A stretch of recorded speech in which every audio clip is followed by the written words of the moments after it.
अस्सलामु अलैकुम वरहमतुल्लाहि वबरकातुहू। अल्हम्दुलिल्लाहि नहमदुहु व नस्तईनुहु व नस्तगफिरुहु व नऊज़ु बिल्लाहि मिन शुरूरि अनफुसिना व मिन सय्यिआति अमालिना। मन यहदिहिल्लाहु फला मुदिल्ल लहु व मन युद्लिलहु फला हादिय लहु। व नशहदु अन ला इलाहा इल्लल्लाह वहदहु ला शरीका लहु वनशहदु अन्न मुहम्मदन अब्दुहु व रसूलुहु। अम्मा बअद फ़अऊज़ु बिल्लाहि मिनश शैतानिर रजीम। बिस्मिल्लाहिर रहमानिर रहीम। वमन अअरज़ अन ज़िक्री फ़इन्न लहु मईशतन दन्क़ा वनहशुरुहु यौमल क़ियामति अअमा। अल्हम्दुलिल्लाह, আল্লাহ শুকরিয়া আদায় করি। আমার বিষয়বস্তু আমার ছাত্রদেরকে জানাই যে সেটা হলো জাহান্নাম সম্পর্কে একটু জানার ব্যাপার। আপনাদেরকে বলে যাই, আমাদের যে জীবন, এই জীবনটাকে তো অনহদ অনর্থক না, কি বলে? যেমন আমাদের দেশের মধ্যে কতগুলি মানুষ নিজের মন গড়া জীবন যাপন করে, নিজের মন গড়া কথা বানায়, হেসে খেলে জীবনটা যদি চলে যায়। কোরআনে কারীমের মধ্যে আপনারা পাইবেন, আল্লাহ তাআলা বলছেন, আফাহাসিবতুম আন্নামা খালাকনাকুম আবাসা। হে দুনিয়ার মানুষ, তোমরা কি মনে করেছো তোমাদেরকে আমি অনহত অনর্থক বেহুদা অনর্থক তৈরি করেছি? ওয়া আন্নাকুম ইলাইনা লা তুরজাউন, তোমাদেরকে আমার কাছে আসতে হবে না, যাররা যাররা তোমাদেরকে আমার কাছে হিসাব দিতে হবে। এই জন্য আপনাকে বলতে চাই, কোরআনে কারীম যদি আপনারা তালাশ করেন, বেহেশতি জিন্দিগিও আপনারা বারবার পাইবেন, সাথে সাথে দুজখী জিন্দিগিটা, জাহান্নামী জিন্দিগি যেটা, ওটা পাশাপাশি আছে। কোরআনে কারীমকে বলা হয় মাসানি। মাসানি মানে দুপক্ষীয়, যেখানে বেহেশতের বর্ণনা আছে সেখানে দুজখের বর্ণনা সাথে সাথে আছে। তো আমি আপনাদেরকে বলতে চাই, প্রথম যে কথাটা, মনের মধ্যে দুঃখ যে লাগে, সারা দেশে ঘুরে তাফসীর করি, আপনাদের দোয়ায় 45 বছর যাবৎ কোনো সব খুইলা গেলে ওই সব বুঝাই। আলেম ওলামাদের সাথে বড় সংঘর্ষ। যখন ছাত্র জীবন থেকেই কোরআন এবং সুন্নাহর উপরে চলার জন্য পড়তে আসছি, এটা মনে ছিল। বুখারীর 101 পৃষ্ঠা, 100 পৃষ্ঠা, 102 পৃষ্ঠার মধ্যে আপনারা ঘাটলে পাইবেন, আল্লাহর নবী ওখানের মধ্যে বুখারীর 101 পৃষ্ঠার দিকে কিতাবুস সালাতের মধ্যে আছে যে হুজুর আকরাম সাল্লাল্লাহু আলাইহি ওয়াসাল্লাম, সাহাবায়ে কেরাম আজমাইন, ওনারা রফিয়া দেন করতেন। আমার ছাত্র জীবনে যখন বুখারী, মুসলিম, আবু দাউদ, তিরমিজি পড়তাম, বড় মুহাদ্দিস বলে পরিচিত, ওনাদের জিজ্ঞেস করতেন, হুজুর, সারা পৃথিবীর সকল মুহাদ্দিসরা, হাদিসের পণ্ডিতেরা এক বাক্যে স্বীকার করেছে বুখারী মুসলিমের মধ্যে কোনো জয়ীব হাদিস নাই। এই যে পাইলাম, হুজুর সাহেব রফিয়া দান করলেন, সাহাবায়ে কেরাম করলেন, খোলাফায়ে রাশিদিন করলেন, আশারে মুবাশশারা করলেন, তাহলে আমরা রফিয়া দান যে করি না, ব্যাপারটা কি? তখন বলতো কি জানেন, রফিয়া দানি আছে বটে, কিন্তু আমাদের মজহাবে নাই। এই যে হইল কত দেখি, মজহাবের উৎপত্তি কোত্থেকে, কত সালে, আর রাসূল সাল্লাল্লাহু আলাইহি ওয়াসাল্লামের হাদিস কত সালে, কোথায়? শাহ ওলিউল্লাহ মুহাদ্দিস দেহলভী রহমতুল্লাহ আলাইহি ভারতের বড় আলেম, এত বড় আলেম ভারতে কম ছিল। ওনাদের এই শাহ ফ্যামিলিটাই ভারতের মধ্যে হাদিসের চর্চা প্রচার করছে। শাহ ওলিউল্লাহ মুহাদ্দিস দেহলভী রহমতুল্লাহ আলাইহি বলে যে মজহাবের প্রচলন 450 হিজরি থেকে শুরু হয়েছে। আচ্ছা, রাসূলুল্লাহ ইন্তেকালের পরে হিজরি গণনা শুরু হলো মদিনা যাওয়ার পর। 450 হিজরিতে যদি মজহাবের প্রচলন হয়, তাহলে বুখারী তো তাইলে বুঝে গেল এর থেকে 450 বছর আগেই রাসূল সাল্লাল্লাহু আলাইহি ওয়াসাল্লাম বলে গেছেন, কি বলে? তাহলে মজহাবের দোয়াই দিয়া বুখারীর হাদিস বাদ যাবে কেন? কথা বোঝাইতে পারছেন না? এই জন্য দুঃখের সাথে বলছি, আল্লামা ইকবালের সুরে, যে আসল প্রকৃতি কথাটা বলতে গেলে জিহ্বা জ্বলে যায়, আর ভিতরে চাপা দিয়ে রাখলে হৃদয় জ্বলে যায়। আমি আপনাদের সাথে আজকে বলছি যে আজকে আলোচনা করার জন্য আসছি না, আপনাদের পরিচিত হব। আপনাদের পরিবেশ পরিস্থিতি দেখে, বসা দেখে, আদব কায়দা দেখে খুব ভালো লাগছে।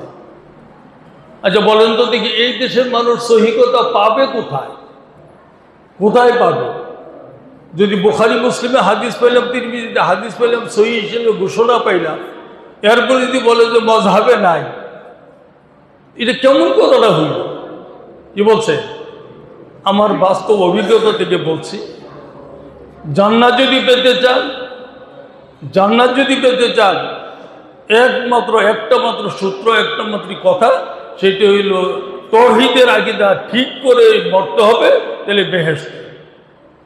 আর তৌহিদের আকীদার মধ্যে যদি গড়বড় হয়, যত সালাত আদায় করো, নফল করো, রোজা রাখো, দান খরচ করো, স্বর্ণের পাহাড়ও যদি দান করে, তৌহিদের মধ্যে যদি গড়বড় হয়, আল্লাহর একত্ববাদের উপরে যদি খালেস তৌহিদ না থাকে, তাইলে এই ইবাদত বুদ্ধি কোনো কাজে লাগবে না।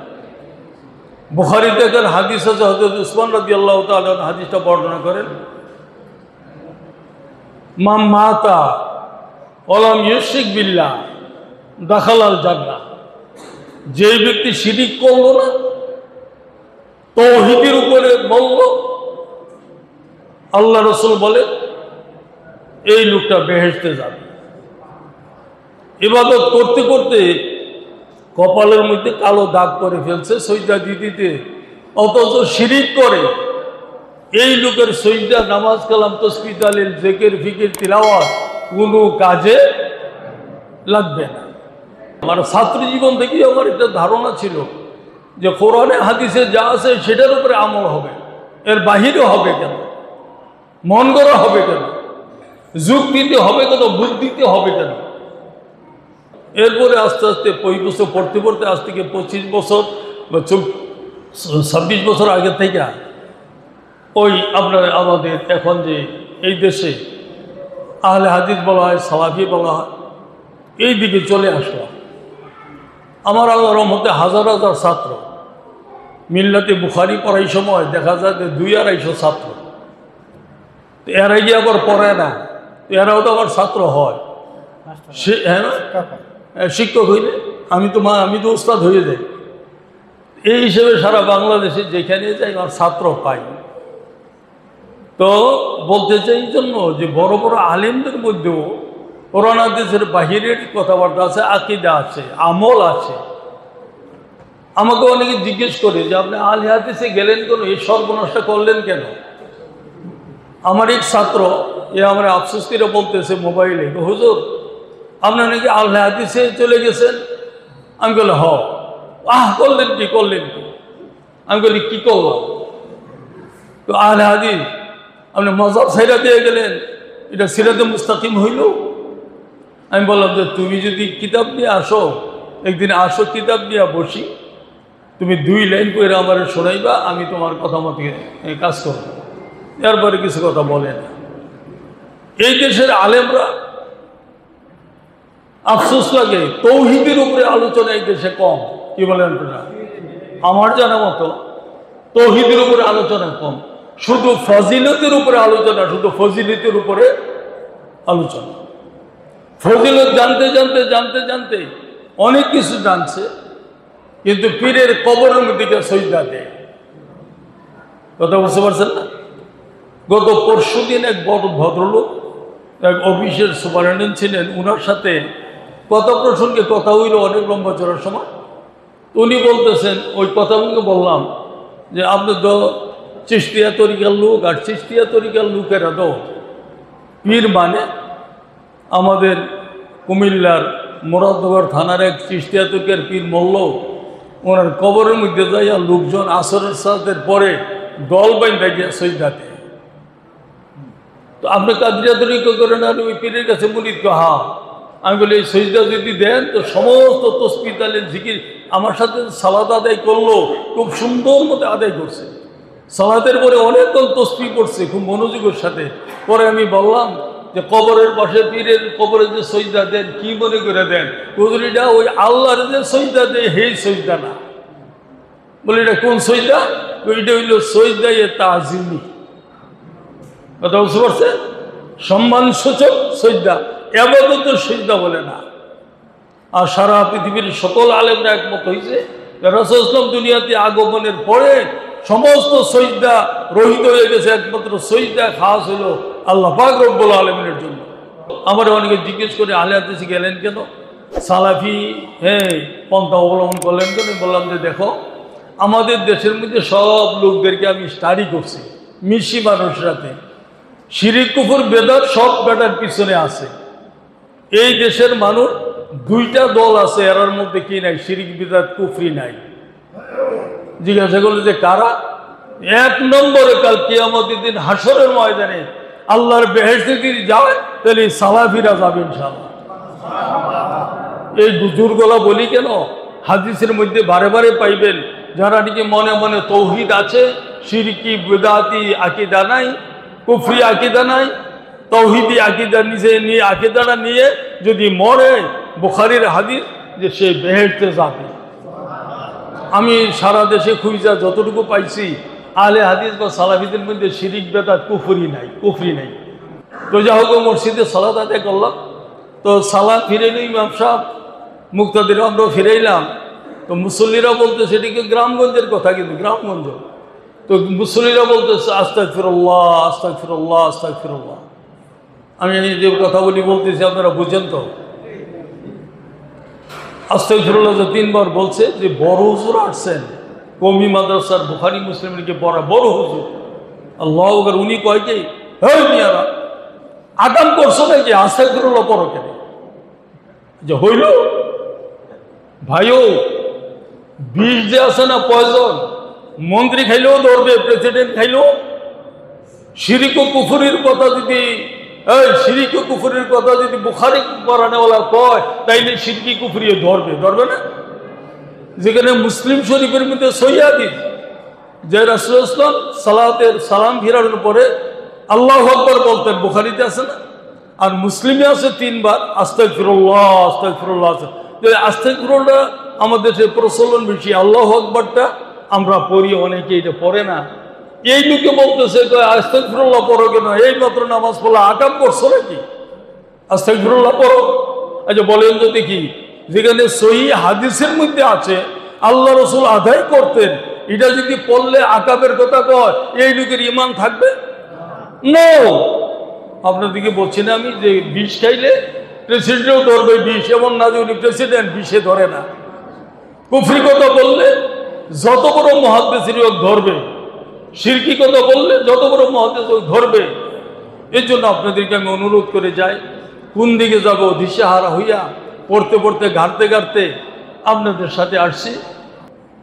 শিরকের সাথে জড়িত থাইকা, আল্লাহু আকবার, শিরকের সাথে জড়িত থাইকা, কুফরির সাথে জড়িত থাইকা, যত ইবাদত বন্দি করুক, বেদাতের জড়িত থাইকা, এই লোক কোনোদিন বেহেশতের বৈগন্ধ পাবে না।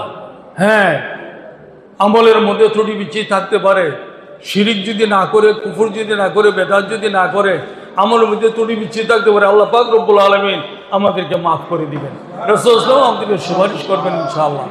এই জন্য আপনাকে বলতে চাই, জাহান্নাম ভয়াবহ কাণ্ড, ভয়াবহ ব্যাপার।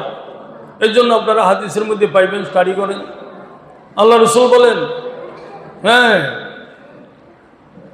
আল্লাহ পাক রব্বুল আলামিন জাহান্নামের আগুনকে 1000 বছর পর্যন্ত জ্বালাইছে, গরম করছে, এটা হয়ে গেছে একদম লাল বর্ণ, বুঝলেন না? এরপরে রাসূল বলেন, এই লাল বর্ণের আগুনটাকে 1000 বছর পর, 1000 বছরটা হাদিসের সরাকারীরা, ব্যাখ্যাকারীরা বলছেন যে এখানে 1000 দিয়ে অনেক বছর, অনেক সময় বুঝাইছে। তো জাহান্নামের আগুনটাকে লাল 1000 বছর গরম করার কারণে কালো হয়ে গেছে, লালের থেকে একদম সাদারে গরম করছে, 1000 বছর হয়ে গেছে কালো। এই কালো জাহান্নামটা, এটার মধ্যে যদি আমাদেরকে ফেলে দেওয়া হয়, আমাদের অবস্থাটা কি হবে বলে? আরেকজন হাদিসের মধ্যে আছে, জাহান্নামের আগুনকে 69 বার পানিতে চুবাইয়া ঠান্ডা করে এরপরে দুনিয়ার মধ্যে আগুন দিছে। আচ্ছা বলেন তো দেখি, চুলার ভিতরে মেয়ে লোকরা যে পাক করে, ধান সিদ্ধ করে, বড় বড় চুলা, দুনিয়া এই আগুনটা জাহান্নামের আগুন থেকে 69 বার পানিতে চুবাইয়া ধুইয়া নরম ঠান্ডা করে দিছে, এটা যদি চোলার ভিতরে একটা লোককে ফেলে দেওয়া হয়, লোকটার কি হবে বলেন তো দেখি?